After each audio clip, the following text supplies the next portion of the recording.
emergency assistance. The Wind River Indian Reservation. 안녕하세요, 묵이입니다. 발자국마저 사라지는 고요한 설원 윈드리버. 대부분의 살인사건이 해결되지 않는 그곳에서 한 소녀의 시체가 발견됩니다. 영화의 날씨 속 눈밭 위 맨발로 쓰러져 있는 소녀. 그곳에선 과연 무슨 일이 벌어진 걸까요? 믿고 보는 이야기꾼 테일러 셰리던의 범죄 영화 3부작, 그 세 번째 영화 윈드리버를 보고 왔습니다.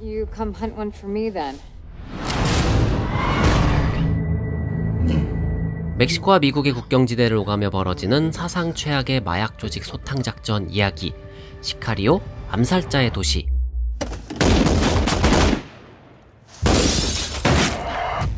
그리고 절망적인 현실 속에서 은행 강도라는 극단적인 선택을 할 수밖에 없었던 두 형제의 이야기, 로스트 인 더스트까지. 입체적인 캐릭터와 탄탄한 이야기 구성으로 테일러 셰리던의 각본은 많은 사람들의 호평과 사랑을 받아왔습니다. 그렇게 믿고 보는 각본가로 자리매김한 테일러 셰리던이 이번에는 각본과 더불어 연출까지 함께 맡게 되면서 이 영화에 대한 관심을 이끌었는데요. 애초부터 윈드리버는 감독을 본인이 직접 해야겠다는 마음으로 직필했던 작품이라고 합니다. 그만큼 이 영화는 가장 잘 만들고 싶고 자신의 생각을 더 표현하고 싶었던 작품이 아닐까 생각되는데, 앞선 두 영화 시카리오 암살자들의 도시, 로스트 인 더스트에 비해서 현대 미국 사회에 대한 경종을 울리는 메시지가 가장 직접적으로 드러나 있는 것은 아닌가 싶었습니다.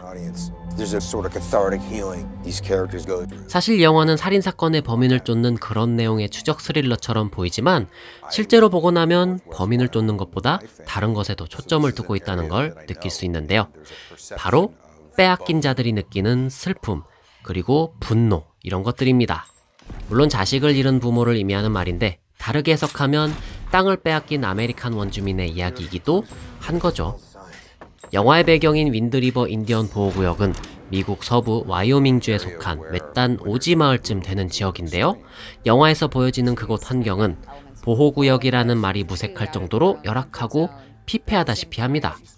그저 눈과 지루함밖에 없는 그곳, 그곳의 청년들이 마약에 빠져서 백인에 대한 증오만 가득한 걸 보면 한때는 땅의 주인이었지만 이제는 영토를 잃고 소수민족이 된 아메리칸 원주민들의 처절한 생활을 통해 지금 현재 그들이 겪고 있는 삶을 보여주고자 했던 영화가 아닌가 싶더라고요. 사실 미국에 살지 않는 이상 피부로 느끼기 어려운 주제인데, 우리나라의 아픈 역사를 대입해본다면 그들의 서름이 어느 정도 공감은 되지 않을까 생각됩니다. 어벤져스에서 멘토와 멘티격의 관계를 보여줬던 제레미 레너와 엘리자베스 올슨 두 배우 모두 기대했던 만큼 안정적인 연기로 영화의 몰입을 한껏 끌어올려주는데요. 제레미 레너는 무기만 바뀌었지 역시 원샷 원킬 명사수, 호크아이의 위험은 여전했습니다. 극중 직업처럼 사냥감을 쫓는 그의 모습은 내내 침착하고 감정을 크게 드러내지 않는 듯 보이는데요. 이미 3년 전에 딸을 잃었던 아버지로서 그가 가슴속에 품고 있는 감정이 무엇인지 세밀하고 진정성 있는 연기를 통해서 어렴풋이 느낄 수 있었던 것 같습니다. 뭔가 지친 듯 보이면서도 강인해 보이는 어떤 양면성이 느껴지는 그런 캐릭터인데, 연기도 너무 좋고 캐스팅이 정말 딱 잘 맞는 것 같더라고요. 참고로 원래부터 제레미 레너를 이 배역에 캐스팅하려고 했는데 그때는 컨택트 촬영 중이라 크리스 파인을 섭외했었다고 하더라고요. 근데 또 크리스 파인도 원더우먼 때문이었는지 하차를 하게 됐고 마침 제레미 레너가 스케줄이 맞아서 다시 캐스팅했다고 합니다. 뭐 돌고 돌아서 결국엔 제주인을 만난 격이죠. I'm a hunter, Martin. What do you think I'm doing? 엘리자베스 올슨이 연기한 신참내기 FBI 요원 제이는 넘치는 의욕과 반비례하는 성과에 부딪히면서 차츰차츰 성장해가는 그런 캐릭터였습니다. 얼떨결에 맡은 사건이지만 소녀의 죽음을 확인한 뒤로는 안타까움과 책임감으로 이 사건을 확실히 해결하겠다는 열정을 불태우죠. 겉으로 보면 코리와 대비돼 보이는 그런 캐릭터처럼 보이는데 마치 그냥 수박바와 거꾸로 수박바처럼 겉과 속이 서로 바뀌었을 뿐이지 크게 다르게 느껴지지는 않았습니다.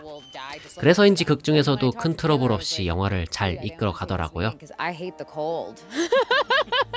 근데 한 가지, 진실이 밝혀진 뒤에 소녀를 생각하며 제인이 오열하던 장면이 있었는데 연기는 참 인상적이긴 했지만 대화 내용상 그 타이밍이 좀 이상하게 느껴지더라고요. 뭐 번역이 이상하다 그런 분들이 좀 있던데 그것 때문인지 아님 내가 대사를 놓친 건지 이 부분은 다시 확인해보고 싶은 생각이 들었습니다. 혹시나 리스닝이 내시는 분들은 전체적으로 자막이 어땠는지 후기 좀 남겨주셨으면 좋겠네요. 영화 윈드리버. 이 영화는 단순한 범죄 영화가 아닌 굉장히 현실적인 미국 어딘가에서 희망 없이 살고 있는 아메리칸 원주민들의 현실을 무게감 있게 잘 담은 이야기였고요. 단조로운 구조에 큰 임팩트 없이 잔잔하게 흐르는 전개였음에도 몰입감이 있었고 때론 긴장감을 확실하게 주기도 하는 역시나 테일러 쉐리던은 믿을만 하구나 했던 영화였습니다. 다만 시카리오에서 느꼈던 뭔가를 기대한다면 그보단 좀 밋밋할 수 있다는 점 참고하시면 좋겠네요. 이상 묵이었습니다. 좋아요와 구독 잊지 마시고요. 저는 다른 영상으로 또 뵙겠습니다. 영화 잘 봐요.